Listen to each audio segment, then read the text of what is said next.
Hi guys, welcome to cherry explains. तो आतिश को ना एक सपना आता है और वो बहुत ज़्यादा से डर जाता है और ना वो चिल्लाकर उठता है मरजान। और ना मतलब मरजान भी डर जाती है और वो जल्दी से उठती है और बोलती है क्या आतिश तुम ठीक हो। तो वो जल्दी से ना मरजान को ऐसे पकड़ के अपनी तरफ खींच लेता है और उसको हक कर लेता है। वो बहुत ज़्यादा ऐसे हो जाता है। फिर वो बोलती है कि क्या हुआ, तुमने कोई बुरा सपना देखा क्या। तो फिर ना वो मिर्ज़ान की तरफ ऐसे देख रहा होता है और बोल रहा होता है कि थैंक गॉड। तो मिर्ज़ान को ऐसे हो जाता है कि क्या हुआ। वो बोलता है कि कुछ नहीं हुआ, मैं ठीक हूँ। फिर उसके बाद वो बोलती है कि कोई बुरा सपना था क्या आतिश। तो आतिश कुछ नहीं बोलता और मिर्ज़ान ना उसकी तरफ ऐसे देखती रहती है और वो ऐसे ना मतलब बेड के साथ लग कर ऐसे बैठ जाता है। तभी फिर मिर्ज़ान ना उसको जल्दी से पानी डाल कर देती है और बोलती है कि ये पानी पी लो, फिर तुम ठीक फ़ील करोगे। फिर उसके बाद ना वो मतलब उसको पानी पिलाती है खुद के हाथों से। और आतिश अभी भी बहुत ज़्यादा घबराया हुआ होता है। उसको वहीं से ना वापस से बार बार याद आ रहे होते हैं और वो बहुत ज़्यादा ऐसे ना फ़िक्र कर रहा होता है इस चीज़ की।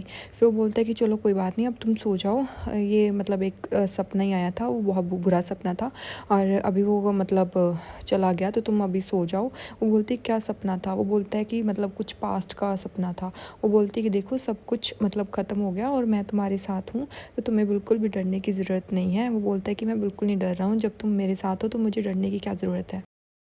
और फिर ना वो मतलब ऐसे आतिश उसको बोलता है कि चलो अब सो जाते हैं। फिर उसके बाद ना वो दोनों मतलब ऐसे सो जाते हैं। गाइस, आपको ऐसे नहीं लग रहा कि मतलब सारे सीन्स ऐसे रिपीट से हो रहे हैं बार बार और बहुत ज़्यादा ऐसे बोरिंग सा हो रहा है ये।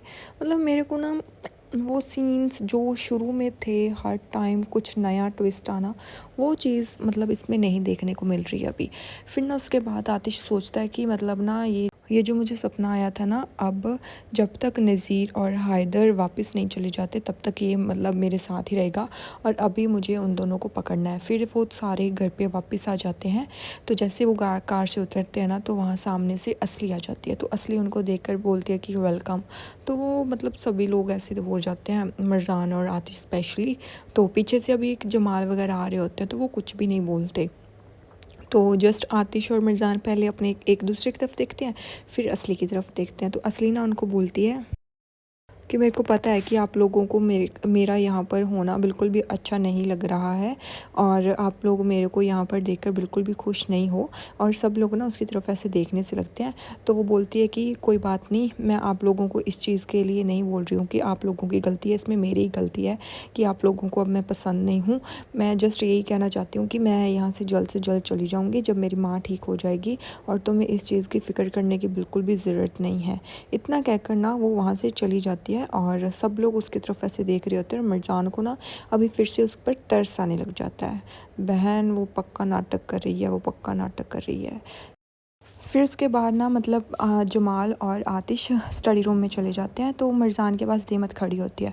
तो दीमत को ना मतलब वो बताती है मिर्ज़ान कि तुमने देखा असली बदल गई है ना, मुझे ऐसे लग रहा है कि ये असली को तो हम जानते ही नहीं थे, वो तो बिल्कुल ही चेंज हो गई है। वो बोलती है कि शायद ना मुझे ऐसे लगता है कि तुम्हें उस पर यकीन नहीं करना चाहिए। तो वो बोलती है कि तुम्हें पता है कि उसने ही मुझे बताया था कि आज आतिश का बर्थडे है। वो बोलती है कि सच में। तो फिर ना दीमत उसको फिर से बोलती है कि पर फिर भी ना तुम उस पर ट्रस्ट मत करो, उस पर हम ना ट्रस्ट नहीं कर सकते। तो फिर वो बोलता है मतलब वो बोलती है कि हाँ ये तो बात सही है तुम्हारी। फिर उसके बाद ना सीन मतलब शिफ्ट हो जाता है, मिर्ज़ान और जो दीमत है ना वो वहाँ से चली जाती हैं। फिर उसके बाद आतिश ना किसी को कॉल कर रहा होता है और वो बोल रहा होता है कि मतलब बुराक को भेज दो यहाँ पर और मैंने उसको ना मतलब फ़ाइल्स वगैरह देनी है, तो वो फ़ाइल्स लेकर आ जाएगा। यार क्या है, मतलब बहुत बोरिंग चल रहा है, क्या ही एक्सप्लेन करूँ इसका अब मैं, मेरे को एक्सप्लेन करने में भी नहीं मज़ा आ रहा। गाइज़, अगर आपको हो तो कोई और सीरियल स्टार्ट करूँ क्या मैं। फिर उसके बाद ना मतलब क्या करूँ। फिर उसके बाद ना जो आतिश है ना वो मतलब ऐसे बात कर रहा होता है और वो जमाल को बोलता है कि कुछ पता चला कि उनके बारे में। तो जमाल कहता है ना कि मतलब इतनी ज़्यादा मतलब कोई न्यूज़ तो नहीं आई है हमारे पास, बस इतना पता चला है कि हैदर को ना चोट लग गई थी, इसीलिए वो हॉस्पिटल गया था। तो और वहाँ से वो भागा है। तो मतलब वो ऐसे हो जाता है कि हमें ना पता करना ही होगा, क्योंकि वो अकेला नहीं भाग सकता, उसकी पक्का नज़ीर ने हेल्प की थी और नज़ीर की हेल्प के बिना हैदर में तो इतना इतना दम नहीं है कि वो अकेला भाग जाए। तो अब मुझे पक्का पता है कि नज़ीर और जो हैदर हैं वो साथ में मिलकर कुछ ना कुछ करने वाले हैं, तो हमें ना सोच समझ कर हर कुछ करना होगा। तो जमाल उससे बोलता है कि कोई बात नहीं, मतलब मैं ये चीज़ संभाल लूँगा, मैंने सिक्योरिटी वगैरह कर दी है और तुम्हें इस चीज़ की फ़िक्र करने की बिल्कुल भी ज़रूरत नहीं है। पर आतिश के ना अभी भी दिमाग में वही सीन चल रहा होता है जो उसको सपना आया होता है, और वो फिर से उसको बोलता है कि कोई बात नहीं, मतलब तुमको ये चीज़ का ना भी ध्यान रखना है कि कोई भी ऐसे फालतू यहाँ पर ना आए। वो बोलता है कि हाँ कोई बात नहीं। तभी बुराक वहाँ पर आ जाता है। तो जैसे बुराक वहाँ पर आता है ना, वो बोलता है कि आतिश भाई आपने मुझे बुलाया यहाँ पर। तो फिर आतिश उससे कहता है कि हाँ तुमको ना यहाँ से फ़ाइल लेके जानी है ऑफ़िस में, और ऑफ़िस का थोड़ा बहुत काम तुम्हें संभालना है, और फिर उसके बाद जो फ़ाइल्स वो तुम्हें देंगी वो तुम्हें मेरे पास लेकर आनी है, और तुम्हें मेरे ट्रस्टेबल आदमी हो मैं, और तुमसे ज़्यादा किसी और पर ट्रस्ट नहीं कर सकता इस मामले में। तो वो बोलता है कि कोई बात नहीं। फिर उसके बाद वो बोलता है कि कोई और भी काम है क्या? वो बोलता है कि हाँ। वो बोलता है कि क्या काम है? फिर ना उसके बाद वो बोलता है कि मतलब जो हैदर है ना वो भाग गया। वो बोलता है कि क्या? वो बोलता है कि हैदर भाग गया क्योंकि उसको चोट लग गई थी और वो हॉस्पिटल गया था और उसके बाद वो भाग गया। वो बोलता है कि मतलब कैसे, वो ये कैसे हो सकता है? तो जमाल उसे बताता है कि ये हमें भी अभी तक पता नहीं चला है कि ये सब कैसे हुआ, पर अब वो यहाँ पर नहीं है और वो भाग गया। और इतना सुनते ही ना बुराक के भी ऐसे पसीने से छूटने लग जाते हैं कि ये क्या हो गया। तो फिर उसके बाद ना जमाल उसे बोलता है कि मेरे को ऐसे लगता है कि अब तुम्हें कंपनी भी जाना है ना, तो सिक्योरिटी साथ में लेकर जाना, अकेले कंपनी भी मत जाना। तो वो फिर मतलब आतिश की तरफ देखता है और आतिश भी उसे बोल देता है कि हाँ जमाल सही बात कर रहा है, तुम सिक्योरिटी साथ में लेकर जाना। तो बुराक कहता है कि ठीक है भाई मैं ऐसे करूँगा। फिर उसके बाद वो वहाँ से चला जाता है विद सिक्योरिटी। फिर उसके बाद ना हमें दिखाया जाता है जो आतिश है ना वो मतलब जमाल को बोल रहा होता है कि हमें कुछ ना कुछ करके इन दोनों को अभी जल्द से जल्द ढूंढना ही होगा। फिर हमें दिखाया जाता है जो नज़ीर है उसने मरजान की और आतिश की फ़ोटोज़ लगा रखी होती हैं, और अब पहले नज़ीर मरजान को कुछ नहीं करना चाहता था, पर अब वो उसने प्लान पूरा कर लिया है कि अब वो आतिश के साथ साथ मरजान को भी भेज देगा यहाँ से।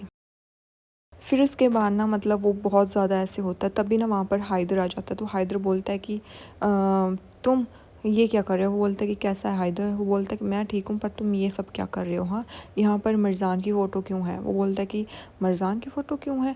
क्यों तुम्हें मतलब पता नहीं कि हम इन पर प्रैक्टिस कर सकें? वो बोलता है कि मतलब पर मरजान तो इस चीज़ में नहीं थी ना, अकेला आतिश ही हमारा तो था ना। वो बोलता है कि नहीं, तुम ही तो थे जो मरजान पर गिव अप करना चाहते थे। तो वो बोलता है कि कब, मैं कब गिव अप करना चाहता था? वो बोलता है कि भूल मत। वो बोलता है कि पर हम मरजान को सेफ भी तो कर सकते हैं, उसको कोई ऐसे नहीं पहुंचाना है। वो बोलता है कि तुम क्या बोल रहे हो हैदर, तुम भूल गए क्या वो वक्त जब तुम बोल रहे थे कि अगर आतिश को यहाँ से दूर भेजने के लिए हमें मरजान का भी कुछ करना पड़े तो हम मरजान पर का भी वो मतलब सोचेंगे नहीं। तो मैं मरजान पर गिव अप नहीं करना चाहता था, और तुमने उस टाइम गिव अप कर दिया था मरजान पर, और फिर तो अब तुम क्यों इस चीज़ के बारे में ऐसे बोल रहे हो? तभी हमें फ्लैशबैक दिखाया जाता है जो पुराना होता है, जब आतिश को मतलब वो पकड़ लिया था ना नज़ीर ने, तब का वही फ्लैशबैक था। तो फिर उसके बाद वो मतलब नज़ीर ही था तब, जब वो बोल रहा था कि वो मरजान को कोई भी नुकसान नहीं होने देगा, और जो हैदर था वो बोल रहा था कि नहीं, मरजान अगर वहाँ पर गई है और इस चीज़ का मरजान को भी भुगतान भुगतना पड़ेगा, तो मरजान के लिए वो बोलता है कि नहीं मैं ये सब नहीं होने दूँगा। तो ये चीज़ें ना मतलब ये मतलब दिखाई जाती हैं हमें। तो फिर हैदर ना ऐसे चुप हो जाता है, हैदर कुछ नहीं बोलता। फिर नज़ीर को ऐसे गुस्सा आ रहा होता है कि ये कैसे ये चीज़ें बोल सकता है। तभी यहीं पर ये एपिसोड एंड हो जाता है। आई नो बहुत ज़्यादा बोरिंग एपिसोड था, मेरे को भी बिल्कुल भी अच्छा नहीं लगा गाइज़।